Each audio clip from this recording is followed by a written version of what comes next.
You thought the anxiety was yours, but what if it was never your burden to carry? The tightness in your chest when you scroll through social media, that sudden heaviness when certain names appear on your phone screen, the exhaustion that feels spiritual rather than physical. These are not symptoms of weakness. They are reconnaissance reports from a war you did not start but were chosen to finish. The reassignment happening in your life right now, the stripping away of relationships and obligations that once felt central to your identity, is not divine cruelty. It is divine intelligence.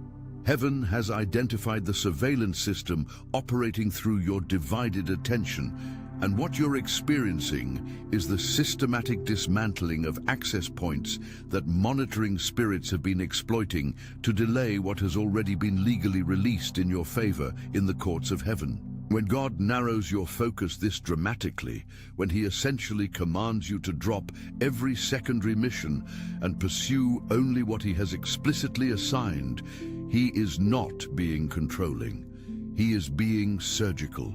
Scattered focus creates what spiritual warfare specialists call frequency leaks, gaps in your spiritual armor where narcissistic entities insert themselves to harvest energy from your anointing while simultaneously blocking the manifestation of your divine assignment. The people who feel suddenly unbearable in your presence, the commitments that now feel like spiritual assault, the patterns you once tolerated that now make your spirit recoil.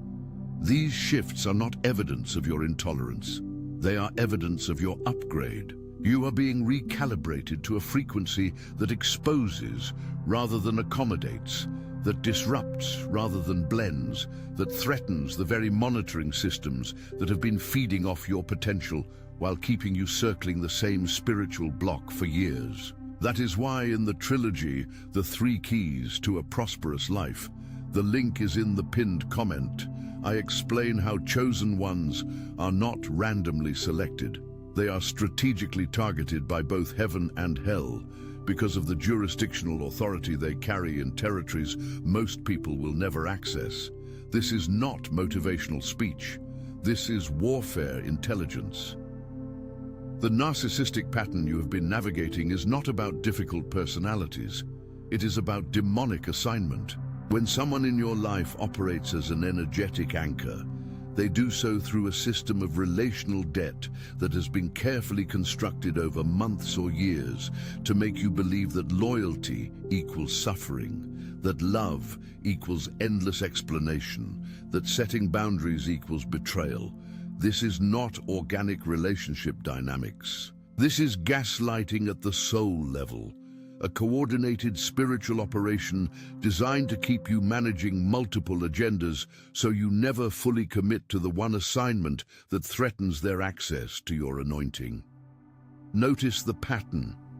The pressure to balance everything, to keep everyone happy, to maintain connections that drain rather than sustain. This pressure intensified right before the divine interruption you are currently experiencing. That timing is not coincidental. It is evidence of a coordinated attack.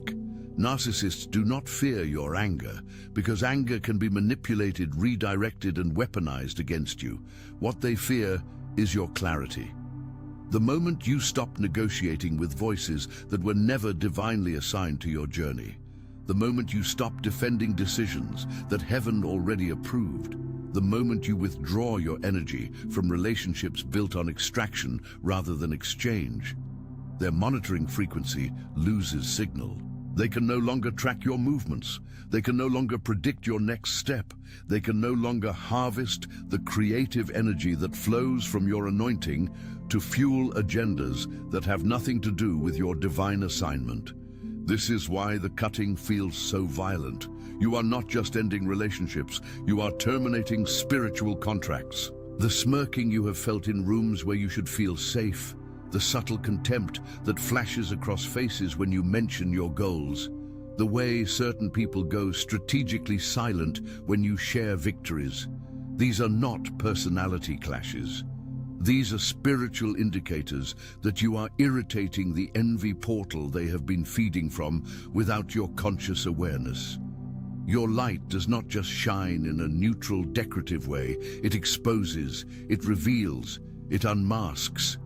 And exposure is the narcissist's greatest existential threat, because it strips away the carefully constructed image they have been projecting, while simultaneously revealing that they have been stealing credit for fruit they never planted, claiming influence over outcomes they never contributed to, and positioning themselves as gatekeepers to doors they have no authority to guard. When you walk into a room and feel the atmosphere shift, when people who were laughing suddenly go quiet, when conversations stop mid-sentence as if you interrupted something you were not supposed to hear, you are not paranoid, you are discerning. Narcissistic systems operate through what spiritual warfare analysts call collective gaslighting, where multiple people coordinate, consciously or unconsciously, to make you question your perception of reality. They need you confused, because confusion keeps you asking questions instead of acting on answers you already received. They need you second-guessing your intuition, because intuition is the internal alarm system that detects spiritual fraud before your mind can intellectually process the pattern. They need you believing that the problem is your sensitivity rather than their toxicity, because the moment you trust what you feel, their entire operation collapses. The exhaustion you experience after being around certain people is not introversion, it is extraction. Narcissistic entities do not just annoy you, they feed on you. They position themselves in your life as friends, mentors, family members, colleagues, even romantic partners. But their hidden agenda is energetic vampirism. They study your emotional triggers through casual conversation, document your vulnerabilities through seemingly supportive interactions, and deploy what feels like care but functions as surveillance. Every time you share a dream with someone who responds with subtle discouragement disguised as concern, every time you celebrate a victory with someone who finds a way to diminish it while pretending to be happy for you, every time you receive advice that sounds wise but leaves you more confused than empowered, you are experiencing spiritual espionage. This is how monitoring spirits work. They do not present as obvious enemies, because obvious enemies are easy to identify and avoid. They present as allies, as people who have been in your life so long that cutting them off feels like betrayal. But longevity does not equal legitimacy. Familiarity does not equal divine assignment. Proximity does not equal purpose. Some people have been close to you for years, not because they love you, but because they are studying you. They are mapping your patterns, documenting your vulnerabilities, tracking your movements so they can report back to the spiritual networks assigned to keep you circling the same level instead of ascending to the authority you were created to carry. The courts of heaven operate on legal principle, not sentimental attachment. When God issues a reassignment, when he strips away relationships and obligations that felt permanent, he is not being harsh. He is closing legal loopholes. Every time you said yes to what felt safe instead of what God said, every time you chose comfort over obedience, every time you delayed acting on instructions you already received, you unknowingly signed a spiritual contract with what warfare strategists call the status quo demon. This entity does not fight you with obvious temptation. It seduces you with options, good options, reasonable options. Options that look wise, that sound responsible, that feel mature, but quietly redirect you off the ancient path marked with your name before time began. Delayed obedience is not just procrastination. It is an open case file in the spiritual courtroom that monitoring spirits use to argue you are not ready for what has already been decreed in your favor. They present evidence. Look at their track record. They hesitated before. They negotiated before. They prioritized comfort before. Why would they be trustworthy with this level of authority now? And until God legally revokes their permission to operate through your hesitation, They maintain access to delay tactics that keep you qualified but not walking in qualification, called but not walking in calling, chosen but not walking in chosenness. When heaven says your only job now is obedience, God is legally transferring jurisdiction.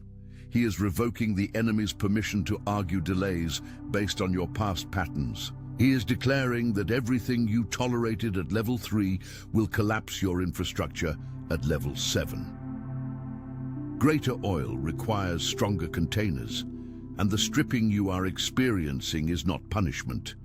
It is reinforcement. God is upgrading your spiritual security clearance because where you are going requires boundaries that cannot be negotiated, focus that cannot be divided, and obedience that cannot be delayed. The anointing you are about to carry is not just power. It is legal responsibility. It carries weight in dimensions most believers never access, and anything that compromises your precision becomes a liability in the cosmic courtroom where your impact is being tried. Monitoring spirits are not random demons assigned to generic harassment. They are specialized intelligence agents, assigned specifically to chosen ones whose obedience would unlock portals that shift territorial atmospheres. They work through familiar patterns because familiarity bypasses suspicion. They study your emotional triggers through years of observation. They document your past compromises through relationship history. They deploy comfortable chaos, problems that feel urgent enough to demand your attention but are never quite catastrophic enough to force complete transformation. This keeps you perpetually managing crisis instead of advancing in assignment. This keeps you functioning in reaction mode instead of prophetic mode. This keeps you putting out fires instead of setting them. But when God strips secondary missions, He is not being cruel, He is being strategic. Precision obedience creates impenetrable spiritual contracts that the enemy cannot challenge in any court, earthly or heavenly. When you move in pure alignment, when you stop negotiating with voices that were never assigned to you, when you withdraw energy from agendas that sound good but are not God, you do not just access breakthrough for yourself. You become the breakthrough for everyone trapped in the cycles you just escaped. Your obedience does not just benefit your personal journey, it creates legal precedent, it establishes portals. It opens dimensions that generations after you will walk through simply because you said yes when it cost everything. The reason distractions feel illegal now, the reason what you tolerated before now feels intolerable. The reason people who never bothered you before now feel like spiritual assault. This is not you becoming difficult. This is heaven upgrading your discernment to match your next assignment. What you are experiencing is divine quarantine. God is removing you from soul ties that would leak intel about your next move to spirits who have no jurisdiction in that territory. Your obedience will open dimensions others have not accessed yet, and premature exposure would invite premature warfare. The isolation is not rejection, it is protection. The silence is not loneliness, it is strategy. The stripping is not punishment, it is preparation. Every prophet who shifted atmospheres first survived the stripping season. Abraham had to leave his country, his familiar territory, everything that felt like home, before he could become the father of nations. Moses spent 40 years hidden in a desert, stripped of his Egyptian identity, his princely status, his self-confidence, before God could trust him with deliverance assignment. David lived in caves, running from the very throne that was legally his, learning to worship in darkness, learning to lead in isolation, learning to trust God when every visible circumstance argued betrayal. Paul lost his reputation, his religious credentials, his social status, everything he built his identity on, before heaven could use him to write half the New Testament and establish churches that would impact millennia. The pattern is consistent across every biblical narrative and every modern chosen one. Before the mantle comes the wilderness, before the throne comes the test, before the oil comes the crushing. But here is the warfare intelligence the enemy does not want you to decode. This reassignment is not about what you are leaving behind. It is about what you are being trusted with ahead. God does not increase responsibility to overwhelm you. He increases it because he evaluated your capacity under pressure and found you reliable in the small hidden places where no one was watching. Fragile vessels get gentle tasks. Strong vessels carry weight. And if he is stripping you, it is because he is also equipping you. If he is narrowing your focus, it is because he is expanding your jurisdiction. If he is making you uncomfortable with distraction, it is because comfort would kill what he is about to birth through your obedience. Now let me take you into the scenes that confirm you are not losing your mind. You are gaining revelation.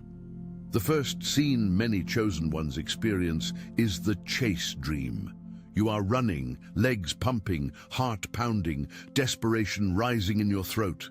But no matter how hard you push, you are not moving forward.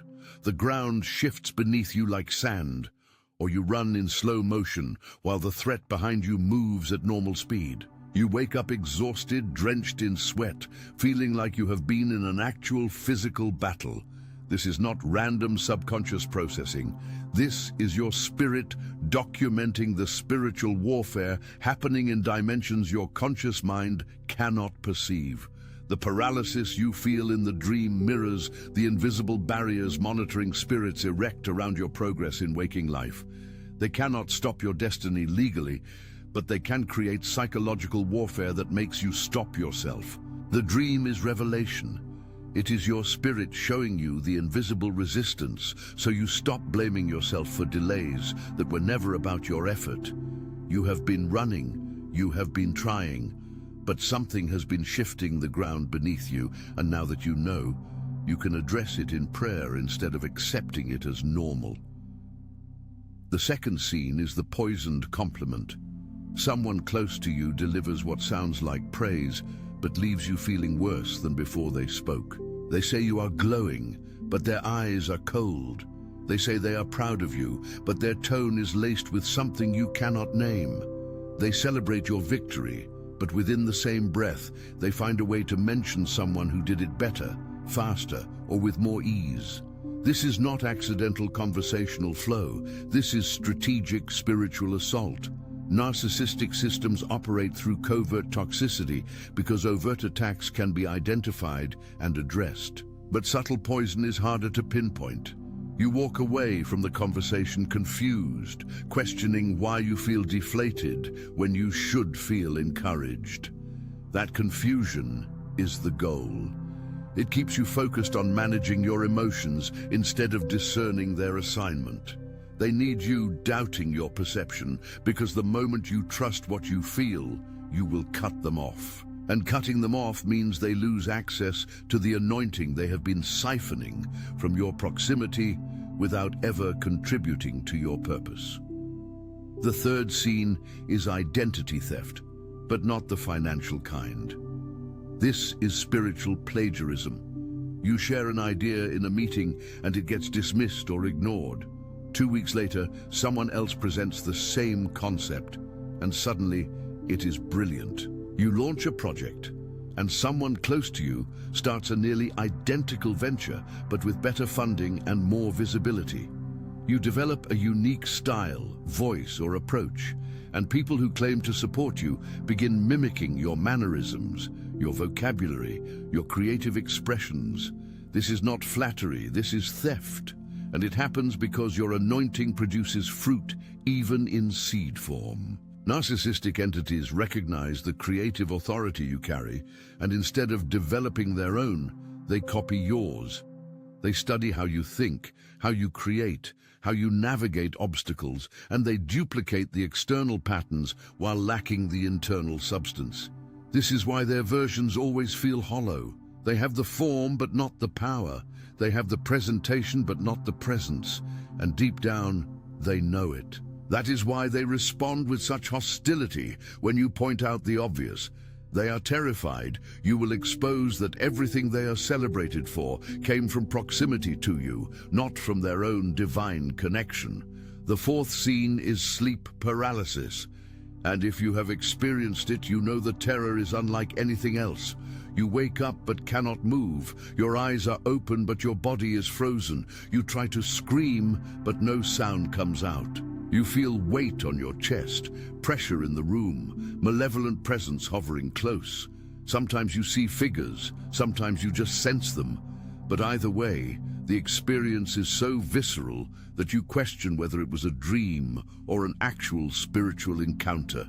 And here is the warfare intelligence most believers miss. Sleep paralysis often increases right before major spiritual breakthrough because the enemy knows what is about to shift in your life before you consciously realize it. They attack during sleep because your conscious defenses are down. They create terror to make you afraid of rest, afraid of silence, afraid of the very stillness where God speaks most clearly.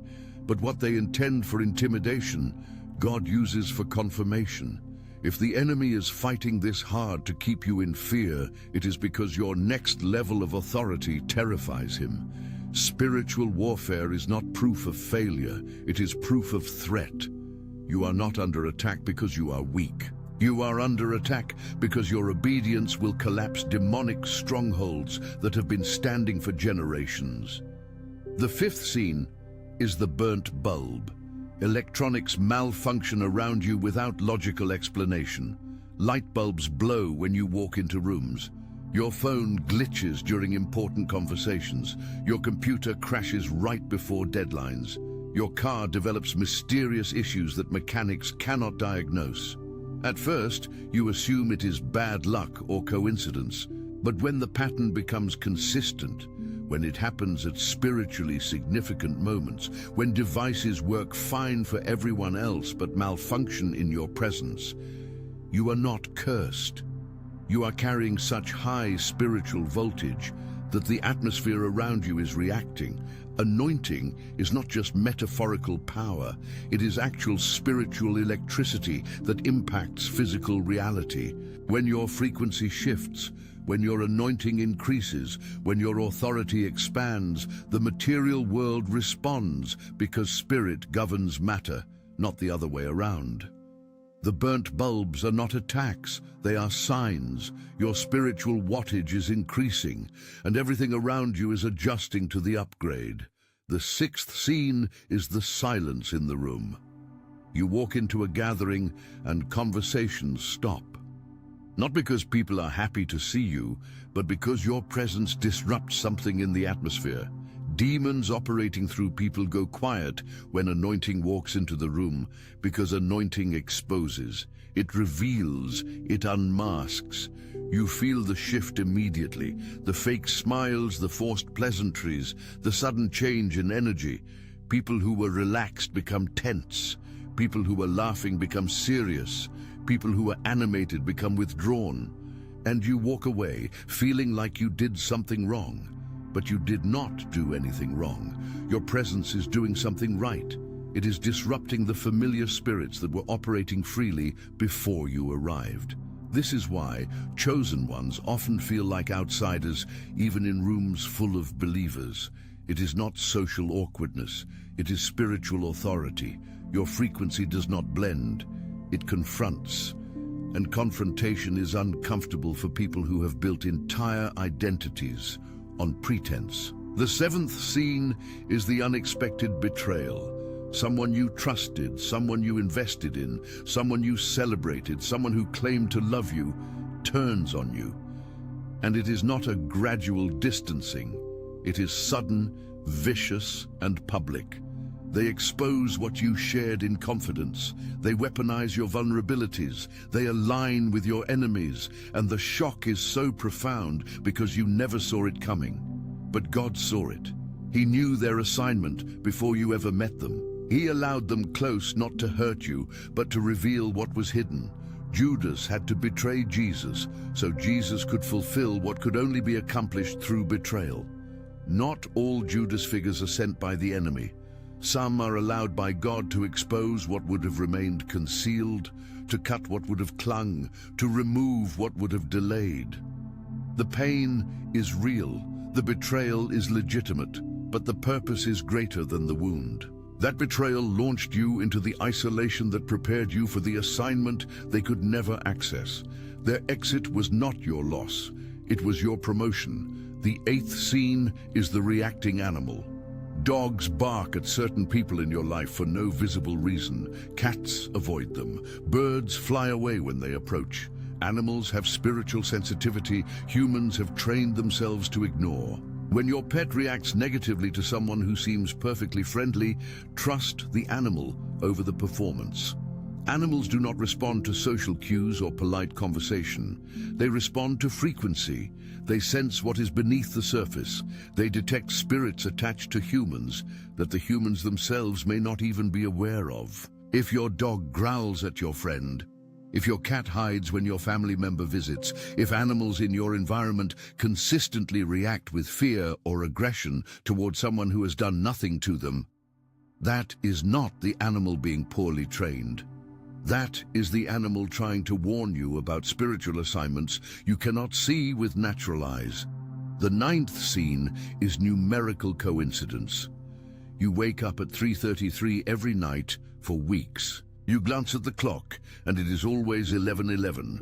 You receive messages at 4:44. You see sequences everywhere, on license plates, receipts, timestamps, addresses. At first, you dismiss it as pattern recognition, but when the repetition becomes undeniable, when the timing aligns with spiritual decisions you are wrestling with, when the numbers appear at moments of confirmation or warning, you are not manifesting nonsense. You are receiving communication.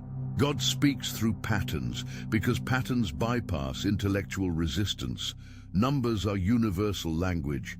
They appear in dreams, in waking life, in seemingly random moments because the divine is trying to get your attention without violating your free will. The sequences are not magic.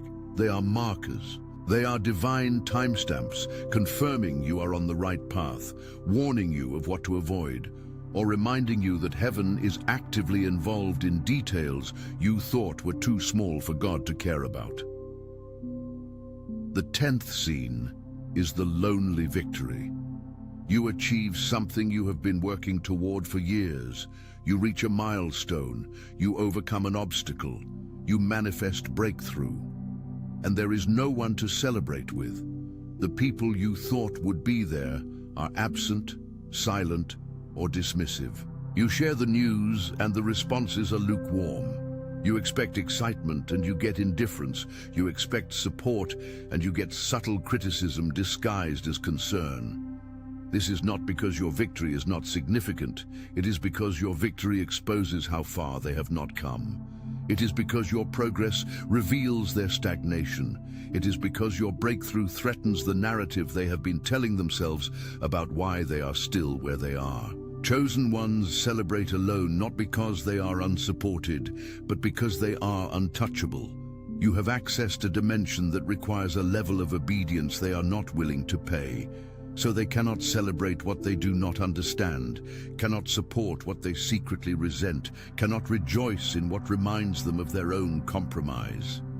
But here is the hidden wisdom embedded in the loneliness. Solitary victories produce sustainable character. When you learn to celebrate with God alone, you stop needing human validation to confirm what heaven already approved. When you learn to rejoice in private, you develop spiritual resilience that cannot be shaken by public opinion. When you learn that your greatest moments will often be witnessed by no one but the divine, you stop performing for crowds and start moving in pure obedience.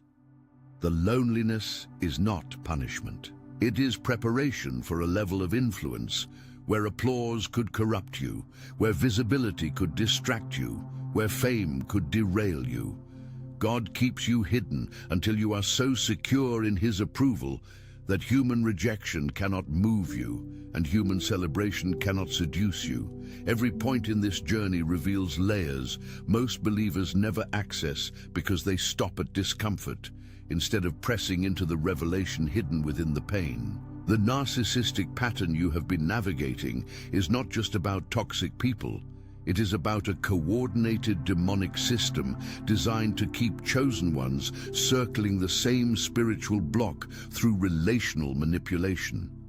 These entities train you to believe that love equals tolerating abuse, that loyalty equals accepting betrayal, that kindness equals allowing disrespect. They construct invisible rules where your boundaries are selfish, but their violations are justified. They rewrite history, so you question your own memory. They weaponize your compassion, so you keep giving to people who only take. They gaslight you into believing the problem is your sensitivity, rather than their toxicity, because the moment you trust your discernment, their access collapses. This is why the stripping feels violent. You are not just ending relationships. You are terminating contracts signed under manipulation. You are breaking agreements you never consciously made, but were coerced into through years of conditioning. You are reclaiming authority you surrendered under the illusion that submission to human control was the same as submission to divine will. And the enemy fights hardest when you are breaking free, because he knows that once you walk in full authority, you become a threat not just to individual demons, but to territorial strongholds that have held entire bloodlines captive. In the spiritual courtroom, every delay, every distraction, every detour is documented. Monitoring spirits present evidence of your past hesitations to argue you are not ready for current assignment. They reference times you chose comfort over obedience, safety over sacrifice, approval over anointing. They build cases to convince heavenly courts that you lack the maturity, discipline, or faithfulness required for greater jurisdiction. This is why delayed obedience is so costly. It gives the enemy legal ammunition. Every time you receive instruction and delay action, you create an open file that monitoring spirits use to block what has already been decreed in your favor.